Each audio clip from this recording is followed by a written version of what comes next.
బళ్ళనే నిలబెట్టిందా మండలం చిత్తవట మండలం కడపలోనే ఉండాలి.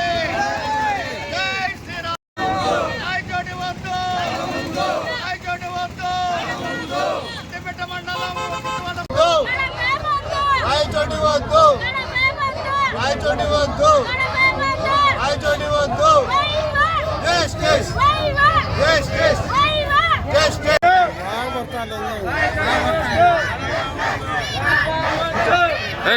తర్వాత రిలే రేసులు ముగించి ఈరోజు జిల్లా కలెక్టర్ గారికి జేఏసీ తరఫున ఒంటిమిట్ట మండలాన్ని కడప డివిజన్లో కొనసాగించాలని డిమాండ్ చేస్తూ ఈరోజు మెమోరాండం ఇవ్వడం జరుగుతుంది.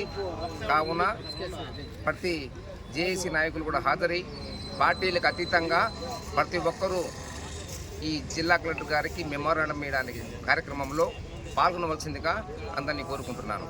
దయచేసి ఒంటిమిట్ట మండలాన్ని కడప డివిజన్లో కొనసాగించే విధంగా ప్రభుత్వం వెంటనే చర్యలు తీసుకోవాలి.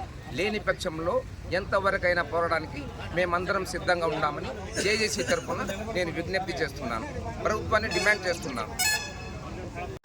రెండో అయోధ్య కాచిన కోదండరాముడు ఒంటిమిట్టలో కడప జిల్లాకు చెందినవారు కాబట్టి కడప జిల్లాని పేరు ఉంది కాబట్టి ఆ పేరును నాశనం చేసేదానికి కొందరు భక్తులు పడ్డారు. కాబట్టి ఒంటిమిట్ట కోదండరామ స్వామికి డైలీ దాదాపు 30,000 మంది భక్తులు వస్తున్నారు. ఇది ఎక్కడ ఉందంటే కడప జిల్లాలో ఉందని పేరు వచ్చింది. ఇప్పుడు అన్నమయ్య జిల్లాలో అన్నమయ్య స్వామి ఉన్నాడు అక్కడ. ఇప్పుడు కడప జిల్లాలో వెళ్ళాలంటే పెద్ద ఇబ్బందిగా ఉంటుంది. కాబట్టి మా రెండు మండలాలని కడప జిల్లాలో ఉంచాలని కలెక్టర్ గారికి కానీ పవన్ కళ్యాణ్ గారు కానీ చంద్రబాబు నాయుడు గారు కానీ మా దీవెనలు ఉన్నారని 16 రోజులు రిలే చేసి జీవిస్తున్నారు. మా నిలబెట్టాలని కోరుకుంటున్నాం.